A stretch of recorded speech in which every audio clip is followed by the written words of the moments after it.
성도 여러분 안녕하십니까? 행복한 안식일입니다. 귀한 날, 참으로 복된 이 날에 하나님의 귀한 축복을 경험하시게 되시기를 간절히 바랍니다. 제가 미국 앤드루스 한인교회에서 목회하던 때에 운전을 하던 동안에 우연히 시카고의 한 한인 라디오 방송을 듣게 된 적이 있었습니다.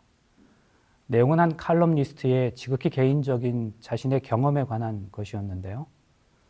그때 그의 칼럼은 이렇게 시작되었습니다. 저는 얼마 전 이메일 한 편지를 한 장 받았습니다. 제가 잘 아는 세라 수 존스로부터 온 것이었습니다.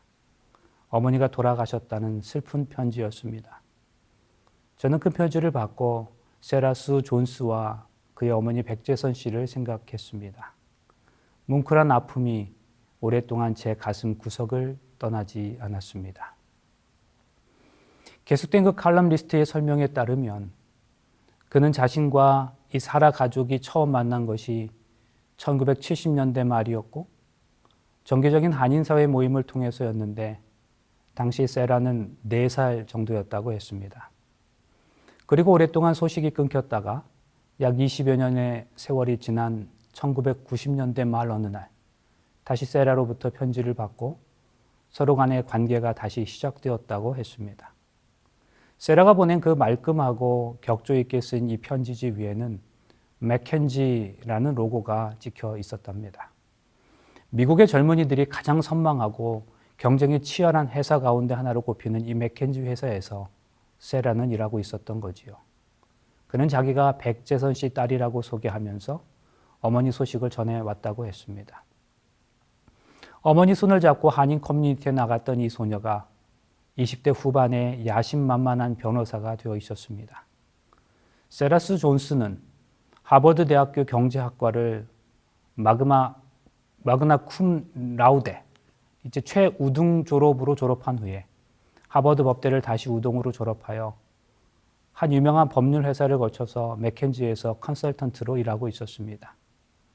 사실 세라는 어려서부터 재능이 뛰어났는데 이미 12살 때에 대학교 생물학 시험에서 만점을 받은 것을 비롯해서 수학, 과학 경시대회, 라틴어 대회, 글쓰기 대회에서 수상하고 그 유명한 필립스 아카데미를 졸업했습니다. 뿐만 아니라 대통령 장학생으로 결선자로 선정되기도 했고 러시아어에도 능통해서 러시아 모스크바의 미국 대사관에서 인턴십을 하고 했으면 런던에서 바이올린을 연주하고 영국 대학에서 문학 비평을 공부했을 정도로 세라의 학문과 예술과 인생에 대한 열정과 재능은 한 곳에만 머물러 있지 않았습니다. 이토록 야심이 넘쳤던 세라의 열정과 재능이 어느 날 화려한 무대에서 관객이 없는 무대 뒤로 내려왔다고 했습니다. 어머니 백재선 씨가 류마티스 관절염으로 거동이 불편해져서 휠체어에 의존하게 되면서 세라는 자신의 인생길을 바꾸었던 거죠. 당시 세라의 어머니는 남편과 이혼한 뒤 혼자 살고 있었기 때문에 병든 어머니를 간호할 사람이 없었습니다. 어머니는 자신이 양로원으로 들어가길 원했습니다. 그러나 세라는 어머니를 양로원으로 보내는 대신 자신의 야심을 접었습니다. 고액의 연봉을 받는 촉망받는 커리어를 정리하고 어머니의 이민 고향인 시카고로 돌아왔습니다. 세라는 어머니를 24시간 옆에서 돌봐야 했기 때문에 직장 대신에 집에서 학생들의 대학 입학을 지도하는 튜터링, 즉 가정교사 일을 시작합니다. 너무나 재능이 많고 아름다운 마음을 가진 이 젊은이가 자신의 모든 꿈을 포기하고 병든 어머니 곁에 매달려 있는 것에 대하여 주위에서는 너무나 안타까워했습니다. 사라의 어머니로부터 자기 자신 때문에 딸의 인생이 무너지는 것에 속을 태우면서 자기를 떠나달라고 했지만 어머니에 대한 세라의 효성은 아무도 꺾을 수가 없었던 거지요. 어머니가 자기를 위해 헌신하고 희생한 것을 생각하면 어머니를 돌보는 자신의 생활은 비교할 바가 아니라고 말하면서 무엇보다도 어머니와 함께 지내는 것이 행복하다고 했습니다. 세상적으로 성공했다고 해서 행복한 것이 아니라는 이 세라는 사랑하는 어머니를 돌보면서 사는 자신의 지금이 행복하다고 했습니다. 그리고 결국 이 세라의 어머니는 세상을 떠나셨지만 어머니를 위해 보내오는 부의금은 어머니의 뜻을 기려서 한 장학재단에 기부하겠다고 말했습니다. 편지를 끝내면서 세라는 어머니를 돌보기 위해 튜터링을 시작했지만 재능 있는 학생들을 가르치는 것에 대한 보람과 의미를 느꼈다면서 앞으로 집에서 가정교사를 계속하겠다고 말했습니다. 어머니를 위해 집에서 가르치는 일이 자신의 삶을 멀리 돌아가는 것이라고 생각했는데 그 우회의 길이 숙명의 길, 소명이 되었다고 말했습니다. 성도 여러분, 저는 이 이야기를 들으면서 참 많은 생각을 했습니다. 참 많이 정이 없어지고 진실한 효를 찾아보기 더 어려워진 이 시대에도 미국에서 그것도 한인 2세로서 이렇게 아름다운 효의 모습을 볼 수 있다는 것이 마음에 깊은 감동을 경험했습니다. 정말로 큰 것을 이룰 수 있음에도 정말 작은 것, 적은 것처럼 보이는 일에 더 큰 의미를 가지고 그 일에 자신의 모든 것을 바쳤던 한 사람의 이야기죠. 이런 사람, 이런 이야기를 우리 주변에서 만나고 경험하는 것은 사실 쉽지 않은 일이기에 마음에 잔잔한 감동의 여운이 오랫동안 남아 있었던 기억이 있습니다. 그리고 며칠 동안 문득 이 사람 사라의 얘기가 계속해서 떠올랐습니다. 자, 그러는 동안 자연스럽게 성경의 한 사람의 모습과 오버랩되면서 어느새 성경 속에 그 인물이 제 마음에 들어와 있었습니다. 역대상 9장 31절인데요. 고라 자손 살롬의 장자 맏디다랴 하는 레위 사람은 남비에 지지는 것을 맡았으며, 사실 우리가 역대상 첫 부분을 읽어가노라면요, 사람들의 이름으로 가득 차 있어서 읽기가 여간 어려운 것이 아닙니다. 그런데 그렇게 사람들의 이름이 계속해서 나열되다가 그 마지막 부분에 이르면서 우리의 관심을 끄는 한 구절을 만나게 되는데 바로 역대상 9장 31절에 맏디다랴라는 사람에 관한 내용입니다. 이 사람이 한 레위 사람이 전통을 따라 전병, 즉 제사 때에 사용되는 떡을 굽는 일을 맡았다는 내용이죠. 언뜻 보아서는 그다지 의미 없는 구절인 것처럼 보이지 않습니다. 그러나 우리가 역대상 9장의 흐름을 가만히 살펴보면 고개를 갸웃하지 않을 수 없어요. 역대상 9장은 유다가 멸망할 때에 포로로 잡혀갔다가 그렇게 바벨론으로부터 돌아왔던 이스라엘 백성들의 명단을 각 지파와 가문의 대표자들을 중심으로 기록하고 있습니다. 그런데 이 역대상 9장을 가만히 읽어가노라면 어떤 사람들이 어떠한 일을 맡았는지를 설명하고 있는데 그 역할에 따라서 정확한 이름이 함께 드러난 사람들은 사실은 별로 없다는 것을 발견하게 됩니다. 그저 어떤 사람은 이러이러한 일을 맡았다고 기록되어 있을 뿐입니다. 그런데 역대상 9장 31절에서 한 사람의 이름이 정확하게 언급되고 있는데 그의 이름이 맏디다랴라는 것이죠. 다른 곳에서는 사람을 언급할 때 구체적인 이름이 없이 그저 어떤 사람, 어떤 자 이렇게만 나오고 있다가 성경은 이 사람이 맏디다의 이름을 갑자기 언급하고 있는 겁니다. 사실은 맏디다의 이 이름이 나타나고 있는 역대상 9장 31절의 그 이전과 그 이후의 성경절을 보면 이 부분을 보다 더 확실하게 확인할 수 있겠습니다. 자, 28절, 역대상 9장 28절 보시겠습니다. 그 중에 어떤 자는 섬기는 데 쓰는 기명을 맡아서 그 수요대로 들여가고 수요대로 내오며, 또 어떤 자는 성소의 기구와 모든 기명과 고운 가루와 포도주와 기름과 유향과 황품을 맡았으며, 또 제사장의 아들 중에 어떤 자는 향품으로 향기름을 만들었으며. 자, 그 다음에 또 9장 32절 보실까요? 또 그 형제 그핫 자손 중에 어떤 자는 진설하는 떡을 맡아 안식일마다 준비하였더라. 성도 여러분, 여기서 우리는 한 가지 의문이 생겨나게 돼요. 왜 성경은 하필 이 떡 굽는 사람의 이름을 특별하게 기록해 놓았던 것일까요? 여러분 한번 생각해 보세요. 이 사람의 직업이 떡 굽는 일이랍니다. 떡 굽는 일이라면 그 일 때문에 나라가 흥하는 것도 아니고 어떤 위기가 그 일로 인해서 사라지는 것도 아니죠. 떡을 잘 굽는 데고 사람들이 큰 은혜를 받는 것도 아닙니다. 설령 떡이 잘못 구워졌다 해도 그다지 큰 문제가 되는 건 아니에요. 그런데 왜 역대상 9장에서는 마띠데라는 레위 사람은 전병 굽는 일을 맡았다라는 기록이 있는 것일까요? 여러분, 우리가 이 문제를 보다 더 깊게 이해하기 위해서는 그 당시 이스라엘의 역사와 시대적 상황을 먼저 살펴볼 필요가 있겠습니다. 이스라엘 사람들이 읽는 히브리어 성경은요, 지금 우리가 가지고 있는 이 한국어 성경과 그 배열 순서가 다릅니다. 그런데 히브리어 성경의 배열 순서를 유심히 살펴보면 성경 각 책의 기록 연대를 매우 잘 반영하고 있다는 사실을 알 수 있어요. 히브리어 성경에서 그 순서에 있어서 가장 마지막에 있는 책이 무슨 책인지 여러분 아시겠습니까? 히브리어 성경은 구약이지요. 그런데 우리 성경에서 구약 성경 중에 가장 마지막 책은 말라기서인데요. 히브리 성경의 가장 마지막 책은 말라기서가 아닙니다. 무슨 책일까요? 바로 역대상하입니다. 그러므로 여러분, 역대상하는 구약 성경들 중에서 가장 나중에 기록된 책 가운데 하나일 수 있습니다. 우리가 그 사실을 알 수 있어요. 구약의 마지막 시대는 이스라엘 역사 중에 포로 후기라고 불리던 때였죠. 무슨 말인가 하면 이스라엘 백성이 바벨론에서의 70년 포로 생활을 마치고 다시 고향으로 돌아온 후에 이스라엘 백성들의 모습이 기록되어 있다는 말씀이에요.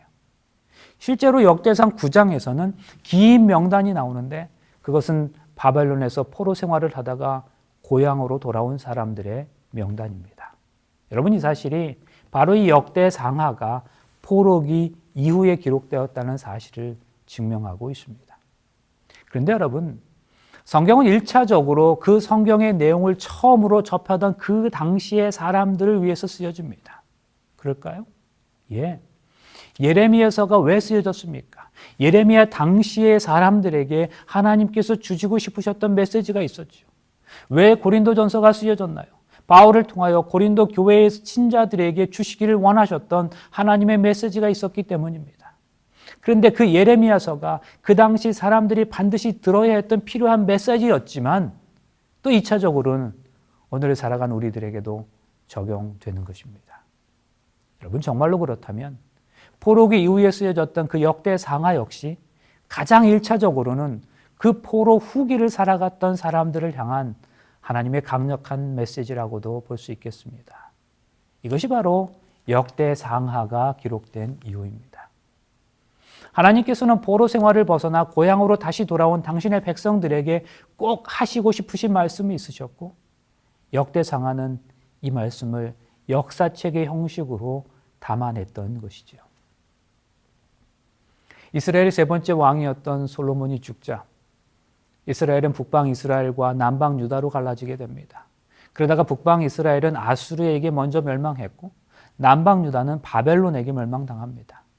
그런데 남방 유다가 바벨론에게 완전히 멸망당하기 20년 전인 기원전 605년부터 나라가 완전히 멸망한 기원전 586년까지 여러 차례에 걸쳐서 많은 이스라엘 백성들이 바벨론의 포로로 잡혀갔습니다. 그리고 시간이 흘러서 바사 즉 페르시아가 등장하여 바벨론을 멸망시키고 그 지역의 패권을 장악하게 되는데요. 역대하 끝부분에 보면 바사왕 고레스의 칙령이 나오고 있습니다. 그것은 이스라엘 백성들로 하여금 이제 고향으로 돌아가 성전을 건축하라는 내용이었어요. 이것이 기원전 538년의 일이었어요. 그러니까 길게는 70년, 또 짧게는 50년 만에 포로의 2세, 3세들이 고향으로 돌아오게 된 거죠. 이것이 바로 우리가 이해하고 있는 그 포로기 이후, 후기라고 부르는 이스라엘의 후기 역사입니다.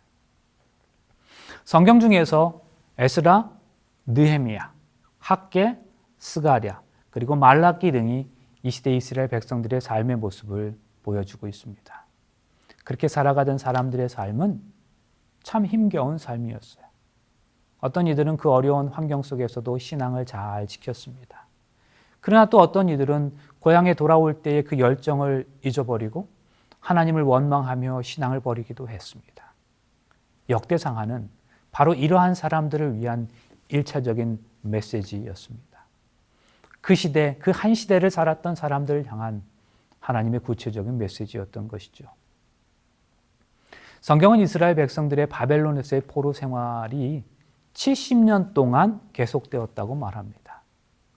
이에 토지가 황무하여 안식년을 누림같이 안식하여 70년을 지내었으니 여호와께서 예레미야 입으로 하신 그 말씀이 응하였더라. 근데 성경은 바벨론으로 잡혀간 모든 이스라엘 백성들이 강제 노동과 같은 것을 하면서 대단히 힘들게 살았다고 말하지는 않습니다. 그들은 그 나름대로 그 땅에서 뿌리를 내리고 때로는 부와 명예도 누리면서 살았던 것처럼 보입니다. 다니엘은 왕궁에서 평생을 보냈고요. 에스더는 왕후가 되기도 했죠. 모르드게도 왕궁에서 일했습니다. 그렇게 70년의 포로 세월을 보내면서 그곳에서 태어난 2세와 3세들은 당연히 그곳의 언어와 풍습에 매우 익숙해졌을 겁니다. 그런데 비록 그들이 이국당이긴 했지만 비교적 어렵지 않은 삶을 70년 동안 그 바벨론과 페르시아에서 살아오던 그 사람들에게 이제 고향으로 돌아가 성전을 지으라는 왕의 칙령이 떨어진 거죠. 사실 그 칙령은 명령이 아니었습니다. 옵션이었어요. 필수가 아니라 선택사항이었다는 말이에요. 여러분 생각해 보세요. 이제는 비록 이국 땅이지만 꽤 정착을 한 상태예요. 그런데 예루살렘으로 돌아가려면 지금의 모든 것을 다 포기해야 합니다. 삶의 기반을 다 버려야 합니다. 직장을 버리고 집을 버려야 해요. 그리고 성경은 예루살렘 땅은 그 70년의 생활 동안 완전한 황무지가 되었다고 말합니다. 이제 고향으로 돌아가면 모든 것을 완전히 새롭게 시작해야 했어요. 사실 고향으로 돌아가는 길도 문제입니다. 수백 킬로미터를 걸어서 이동해야 하잖아요. 안전한 길도 아닙니다. 가면 반겨줄 사람이 있는 것도 아니에요. 버려진 땅에서 모든 것을 다시 시작하여 그 땅을 개간하고 농사를 지어야 하는 거죠. 그러므로 사실 예루살렘으로 돌아간다는 것은 와, 드디어 포로 생활이 끝이 났다 하고 환호할 일이 아니라 삶을 통째로 헌신해야 하는 참으로 어려운 결단이었습니다. 와이프의 주석에서도 이 사실을 이렇게 기록합니다. 동양에서는 오랜 기간을 살았던 어떤 한 지방으로부터 한 가족을 이끌어낸다는 것이 쉬운 일이 아니다. 니프루를 발견한 결과 수많은 문서들이 밝혀주기를 아닥사스다 1세 통치 기간에 메소포타미아 지역에 살았던 유대인들 중에는 부자들이 많았다고 한다. 그러므로 에스라와 그의 동료 지도자들이 동행하여 귀환한 수많은 사람들을 설득하는 일은 상당히 어려운 일이었을 것이다. 이 귀환하는 이주민들은 옛 고향에서의 어려운 개척의 삶과 바벨론보다 훨씬 더 적은 안락함을 기대할 수밖에 없었다. 우리가 성경을 가만히 살펴보면 포로 귀환령이 한 번으로 끝나지 않았다는 사실이 그 증거예요. 많은 사람들이 고향 땅으로 돌아가기를 원치 않았어요. 그래서 성경은 포로 귀환이 한 번만이 이루어진 것 아니라 3번씩이나 진행되었다고 말합니다. 첫 번째 귀환은 에스라 1장에서, 둘째는 에스라 7장에서, 그리고 세 번째 사건이 느헤미야서의 이야기입니다. 그 중에서 두 번째 귀환할 때에는 절대로 고향 땅으로 돌아가고 싶어 하지 않았던 그 레위인들을 에스라가 설득하는 장면이 나오기도 해요. 여러분, 우리가 이런 상황들을 이해할 때에 오늘의 본문인 역대사 9정에 나오는 사람들, 그 고향 땅으로 돌아온 사람들의 명단이 나타나는 그 역대사 9정의 그 명단들은 그 사람들은 전적으로 하나님에 향해서 어려운 결단을 내리고 예루살렘으로 돌아온 사람들임을 알 수 있습니다. 그들은 모든 것을 버리고 고향으로 돌아왔어요. 더 잘 먹고 더 잘 살기 위해서가 아니에요. 오로지 한 목표, 하나님의 성전을 세워서 하나님께 영광을 돌리기 위해서 그 삶의 모든 것을 포기했던 사람들이에요. 그런데요, 그러한 위대한 결단을 내렸던 사람들을 열거하다가 그리고 그들 중에서 하나님의 전에서 봉사하는 사람들의 명단을 언급하면서 바로 이 ματ디디아의 이름이 나타나고 있는 겁니다. 자, 여러분, 이제 맛디다의 편에서 이 상황을 좀 이해해 보겠습니다.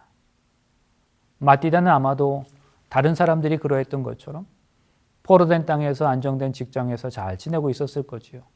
그럼 그에게 어느 날 예루살렘으로 돌아갈 수 있다는 소식이 전해졌어요. 그런데 그가 예루살렘으로 돌아가면 어떠한 일을 할 수 있을까요? 사실 그는 레위인이었습니다. 그러므로 레위인은 성전에서 조상 대대로 내려오는 일을 해야 했어요. 그가 맡은 일은 떡 굽는 일이었답니다. 생각만 해도 지루한 일이죠. 게다가 자신이 선택한 일도 아니고 일방적으로 주어진 일이었어요. 이런 면에서 보자면 레위인들은 다른 사람들보다 고향으로 돌아가기가 훨씬 더 어려웠을 거라고 생각해요. 역대상 9장에 나타난 레위인들의 업무 목록을 보면 한숨이 절로 나옵니다. 문지기, 기구 나르기, 제사 도구 관리, 찬양 이런 거예요. 사실 찬양 이외에는 그다지 즐거울 만한 일이 없어요. 그런 일을 평생 해야 한답니다. 부담이 얼마나 갔을까요? 그런데도 레위인들은 돌아왔고 그 가운데 한 사람이 마띠되었답니다. 자, 그러면 이제 여기서 다시 한번 생각해 보겠습니다. 탁월한 리더십이 필요한 것도 아니고 특별한 기술이나 창조력이 필요 없는 일, 잘한 티도 나지 않고 못한다고 큰 문제가 생기지도 않는 일, 한마디로 영향력이라고는 거의 없는 그 일을 하는 마띠디아를 성경은 왜 이렇게 특별하게 그의 이름까지도 거론하며 기록하고 있는 걸까요? 왜 성경에서 이 마띠다의 이름이 언급되고 있는 걸까요? 여러분, 이 질문에 대한 대답은 매우 단순합니다. 그것이 중요한 일이기 때문이죠. 하나님의 시각에서 볼 때는 마띠다가 하는 그 일이 매우 특별한 일이었기 때문입니다. 사실 마띠다의 그 일만 특별한 것이 아니라 별것 아닌 듯이 보이는 레위인들의 그 모든 일, 역대상 9장에 나오는 그 모든 일이 하나님 앞에서는 너무나 특별했습니다. 그리고 여러분, 어디 레위인들의 일만 특별했겠습니까? 당대를 살아가던 한 사람 한 사람의 삶이 하나님 앞에서는 다 특별했습니다. 하나님의 백성으로서 하나님의 성전을 향한 열심 때문에 모든 것을 포기하고 다시 예루살렘으로 돌아온 사람들인데 하나님이 왜 그들 하나하나를 특별하게 여기지 않으셨겠습니까? 밭 가는 일이든 그릇 나르는 일이든 불침번을 서는 일이든 어느 것 하나 하나님 앞에 귀하지 않은 것이 없는 것입니다. 그러면 여러분, 왜 마띠디아입니까? 모든 일이 모든 사람이 다 하나님 앞에 소중하고 특별하다면 그들 모두의 이름이 언급되어야 하는 거 아니겠습니까?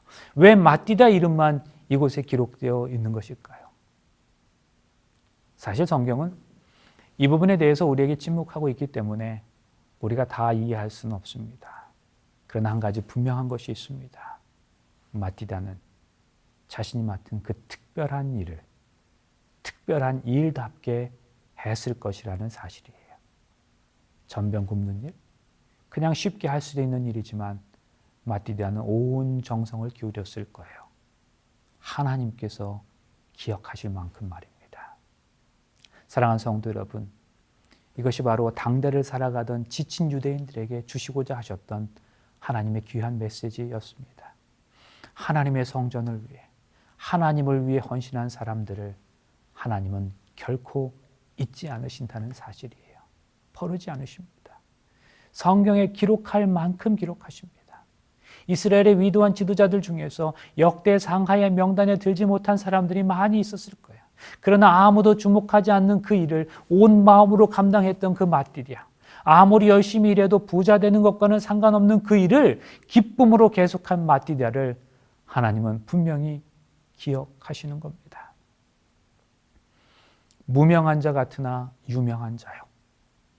죽는 자 같으나 보라 우리가 살고 징계를 받는 자 같으나 죽임을 당하지 아니하고, 근심하는 자 같으나 항상 기뻐하고, 가난한 자 같으나 많은 사람을 부유하게 하고, 아무것도 없는 자 같으나 모든 것을 가진 자로다. 무명한 자 같으나 유명한 자. 여러분, 이게 바울의 고백입니다. 무명하면 무명한 것이고 유명하면 유명한 것이지 무명한 자 같으나 유명한 자라니 이건 도대체 무슨 뜻일까요? 세상에는 무명한 자 같으나 유명한 자가 있고 유명한 자 같으나 무명한 자도 있습니다. 유명한 자 같으나 무명한 사람, 어떤 사람일까요? 아무개 하면 권력과 재력으로 유명해요. 그러나 하나님은 그를 모른다 하실 수 있습니다. 이 세상에서는 유명하지만 하나님 앞에서는 이름이 없는 사람, 그는 유명한 자 같으나 실제로는 무명한, 참으로 불행한 사람입니다. 그러나 반대로 무명한 자 같으나 유명한 자가 있습니다. 여러분, 마띠다는 그런 사람이었어요. 세상 사람들은 마띠다라는 이름을 알지 못해요. 그러나 하나님은 아시고 그래서 그 하나님의 책에 그의 이름을 기록하셨죠. 그런 사람은 죽은 사람처럼 아무 능력이 없어 보입니다. 그러나 누구보다도 힘있게 살아있는 사람이에요. 하나님 안에서 영원한 삶을 살고 있기 때문입니다. 그는 사는 게 평탄치 않아서 근심하는 사람같이 보여요. 그러나 그는 항상 기뻐합니다. 하나님과 친밀한 교제를 나누고 있기 때문이죠. 그는 가난한 사람 같습니다. 실제로 이 세상의 기준으로는 가난할 수 있어요. 그러나 많은 사람을 부유하게 하는 사람입니다. 마띠디아. 그가 구운 떡으로 예배하며 나누는 사람들이 있었어요. 그는 예배자들을 부유하게 하는 사람이었어요. 그리고 하나님이 그 사실을 기억하십니다. 그래서 그는 아무것도 없는 사람 같지만 실은 모든 것을 가진 사람입니다. 하나님의 사람이니까, 하나님의 자녀이니까, 이 천지의 주인이신 하나님이 기억하시는 사람이니까, 영원한 생명을 가진 사람이니까 사실은 모든 것을 가진 사람이죠. 사랑하는 성도 여러분, 이것은요, 당시의 백성들을 향하신 하나님의 위로하심이었습니다. 천지의 주인이신 하나님께서 나를 기억해 주신다는 것과 비교할 수 있는 것이 과연 어디에 있겠습니까? 아무리 많은 보화를 가진다 하더라도 하나님께서 기억해 주시는 것과는 비교할 수 없는 것이죠. 하나님께서는 마띠다를 통해서 바로 이 사실을 일깨워 주시면서 그 백성들을 위로해 주시는 겁니다. 비단 마띠다뿐만 아니라 그와 같은 정신으로 하나님의 조력자로서 살아가던 오늘 우리 모든 사람들을 하나님께서 기억해 주신다는 사실을 성도 여러분 기억하시기를 간절히 소망합니다.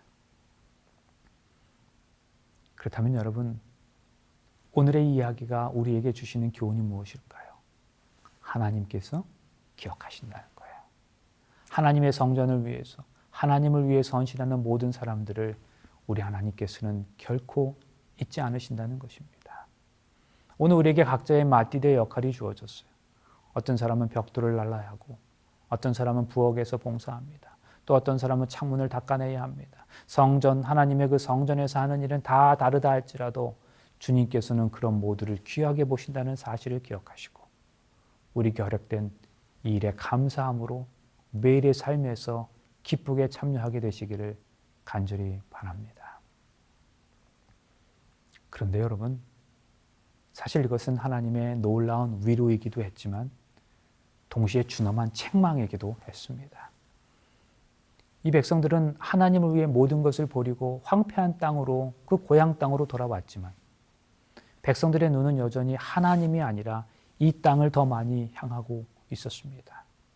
그래서 그들은 세상적인 부분이 채워지지 않았을 때 답답해하고 매우 낙심하곤 했습니다. 말라기 말씀이죠. 너희는 하나님을 섬기는 것이 소용없는 일이며 그의 명령을 지키고 우리 죄를 슬퍼하며 탄식해봐야 무슨 유익이 있는가? 우리가 보기에는 교만한 자가 복이 있고 악을 행하는 자가 잘 되며 또 하나님의 시험에도 벌을 받지 않는다 하였도다. 여러분, 여기서 이들이 뭐라고 말합니까? 신앙생활을 하기는 하지만 진정한 기쁨 없이 살아가는 백성의 모습이 보여요. 자기는 다 내려놓았지만 누리는 것은 없다고 불평하는 백성들의 모습을 보게 되는 거죠. 이들을 향해서 우리 하나님은 이 마띠다라는 이름을 통해서 이렇게 말씀하고 계시는 거예요. 너희의 눈을, 너희의 기준을 바꾸라는 거예요. 땅만 바라보는 그 눈을 들어서 나 하나님을 바라보라고 말씀하는 것입니다. 그리고 여러분, 그때 그 역대상의 독재들에게 물으시고 책망하셨던 그 말씀을 오늘 우리 주님께서는 우리에게도 하시고 계십니다. 도대체 네 눈이 어디를 향하고 있느냐? 마띠다 시대에 많은 것을 포기하고 고향으로 돌아왔던 그 백성들, 그러나 그들의 마음에는 여전히 비우지 못한 세상에 대한 미련도 있었어요. 성도 여러분, 혹시 우리의 마음이 그렇지는 않습니까? 이 안식일 우리가 이 자리에 있긴 하면서도 여전히 해결되지 않은 어떤 문제로 인해서 마음에 짓눌림이 있고 부담이 있고 고민이 있지 않습니까? 여러분, 우리의 눈이, 우리의 마음의 눈이, 우리의 생각의 눈이 도대체 어디를 향하고 있습니까? 70년 포로 생활, 그러나 너무나 안정된 삶의 터전을 포기하고 하나님의 성전을 다시 세우기 위해서 고향 땅으로 돌아온 백성들, 참으로 훌륭한 일이죠. 대단한 일입니다. 아무나 할 수 없는 일이었어요. 그러나 그럼에도 불구하고 그 여전히 그 많은 헌신에도 불구하고 그들의 눈은 세상을 향하고 있었다는 거죠. 그래서 하나님께서 한탄하시는 거예요. 네 눈이 도대체 어디를 향하고 있느냐? 참으로 안타까운 마음으로 하나님은 지금 당신의 백성들에게 마띠디아를 소개하고 계시는 거예요. 마띠디아 같은 마음으로 세상을 살아가면 좋겠다는 거예요. 그렇습니다. 하나님은 마띠디아를 기억하셨어요. 온전히 그 마음과 생각의 눈이 하나님을 향하고 맡은 바 직분에서 상황에서 감사함으로 하나님을 예비했던 바로 그 마띠디아를 기억하셨습니다. 이 축복이 오늘 우리에게도 임할 수 있기를 간절히 소망합니다. 마띠디아라는 이름의 뜻은 하나님의 선물이라는 의미예요. 여러분, 하나님께서 우리에게 허락하신 선물이 있습니다. 어쩌면 우리 하나님께서는 그렇게 하나님의 일을 위해 모든 것을 포기했을 때에도 불구하고 여전히 세상적인 일들에 관심을 가지고 가는 사람들을 향하여 마띠디아라는 이름을 통해서 하시고 싶은 말씀이 이것이었는지도 모르겠어요. 마띠디아를 기억하라는 거예요. 하나님의 선물을 기억하라는 것입니다. 하나님께서 마띠디아를 기억하는 것처럼 우리 인간들도 그 하나님의 마띠디아, 하나님의 선물을 기억하라는 거예요. 여러분, 우리의 삶이 특별하다고 생각하세요? 오늘 우리가 누리는 이 안식의 축복은 어떠합니까? 매일매일이 특별하지만 오늘 저와 여러분에게 더 특별한 이 안식이 될 수 있기를 간절히 바랍니다. 하나님께서 우리를 감동시켜서 시작하게 하신 이 아름다운 교회 생활에 기쁨으로 참여할 수 있게 되기를 간절히 바라요. 이 아름다운 날에 여러분 기억하시기 바랍니다. 마띠디아라는 이름을 기억하세요. 하나님의 선물을 기억하시기 바랍니다. 오늘 우리가 누리고 있는 모든 것들은 하나님께서 우리들 인생에 허락하신 마띠디아입니다. 하나님의 선물이에요. 얼마 전 한 친구가 저를 찾아왔습니다. 사역의 어려움을 토로했어요. 대학 캠퍼스 안에서 외국인 유학생들을 위한 자발적인 사역을 하는 학생이었습니다. 이제는 그만두고 싶다고 했어요. 사실 그런 사역은 정말 어려운 사역입니다. 힘든 일이에요. 그 사역을 자발적으로 재환했던 그 친구가 너무나 대견스러웠어요. 일반의 보통의 교회 사역보다도 훨씬 더 어렵고 많은 일들이 필요합니다. 그냥 주말에 교회에서만 해도 되는 그 지역 교회에서의 사역과 비교하면 캠퍼스 안에서 매일 만나야 하는 외국인 학생들을 위한 사역은 매일이 사역의 연속이기 때문입니다. 자기의 시간을 많이 투자해야 하는 그런 사역이에요. 그런 그가 참 대견하고 자랑스러웠어요. 그런데 그 사역을 이제 그만두고 싶다는 겁니다. 너무 힘들다는 거예요. 함께 기도하자고 하고 그 친구를 돌려보냈습니다. 그리고 떠오른 말씀이 또 오늘 이 말씀이었어요. 그런데 오늘의 이 말씀은 사실 그 친구를 위한 말씀이 아니었어요. 바로 저 자신을 위한 말씀이기도 했어요. 목사인 저도 이 사역이 쉽지 않음을 고백합니다. 며칠 전에 한 유학생이, 베트남 유학생이 SNS를 통해서 제게 자신의 상태를 고백했어요. 중간고사를 너무나 많이 망쳤다고 했어요. 아무런 희망이 보이지 않는다고 그랬습니다. 유학의 꿈도 접어야겠다고 생각했어요. 그래서 제가 바로 그 다음날 만나자고 그랬어요. 점심부터 오후까지 그 친구와 함께 있으면서 이야기를 들어주었습니다. 이 학생이 또 다른 학생의 이야기를 들려주었어요. 우리 대학에 있다가 이탈한 학생이었는데요. 불법 체류 중에 아르바이트를 하다가 사망한 그런 사고에 대한 이야기였어요. 불과 6개월도 되지 않는 일이었어요. 참 마음이 아팠어요. 사실 외국인 학생들을 돌보는 것이 끝이 없습니다. 시간을 많이 투자해야 하는 일이죠. 어떤 때는 외국인 학생이 갑자기 연락 와서 그냥 자기 말만 하고 돌아갈 때도 있어요. 어떤 도움이 필요하냐고 물으면 그게 아니라 그저 자기 말만 들어달랍니다. 그리고 한참을 얘기하고는 고맙다며 얘기하고 돌아갑니다. 사실 무슨 말 하는지 잘 알아듣지 못하는 경우도 많습니다. 그저 고개만 끄덕일 때도 있어요. 이제 사실은 제가 다른 맡은 역할이 있지만 이 학생들에 대한 영적인 부담이 제게 여전히 있어요. 그러면서도 이 일이 무슨 의미가 있겠어? 이제 내가 새로 맡은 일이 있는데. 이런 생각을 하고 있던 제게 오늘 이 말씀은 우리 주님께서 개인적으로 제게 주시는 말씀이었습니다. 사랑하는 성도 여러분, 이 교회에 마띠디아가 필요합니다. 그 마띠디아가 오늘 우리들 각자가 되시기로 결심하시기를 간절히 바랍니다. 오늘 제가 가장 먼저 결심합니다. 우리 주님을 위한 영원한 마띠디아가 되겠습니다. 내 인생에 허락하신 하나님의 선물, 그 마띠디아를 영원히 기억하며 살겠습니다. 그리고 성도 여러분, 육체적인 몸이 이방 땅 바벨론에서부터 고향 땅으로 옮겨왔던 것처럼 그 마음도 신앙까지도 우리의 영원한 고향인 저 하늘로 옮겨지는 우리 모두가 되시기를 간절히 바랍니다. 마띠디아, 하나님의 선물입니다. 하나님께서 우리에게 허락하신 그 모든 것들, 그 하나님의 선물들을 다시 한번 하나님께 드리셔서 하나님 앞에서 더 고임받고 사랑받는 우리 모두의 삶이 되시길 간절히 바라면서 말씀을 마치겠습니다. 이제 잠깐 기도하시겠습니다. 사랑의 아버지 하나님, 오늘 이 시간 마띠디아 이야기를 통해서 주님께서 우리에게 교훈하여 주시니 감사합니다.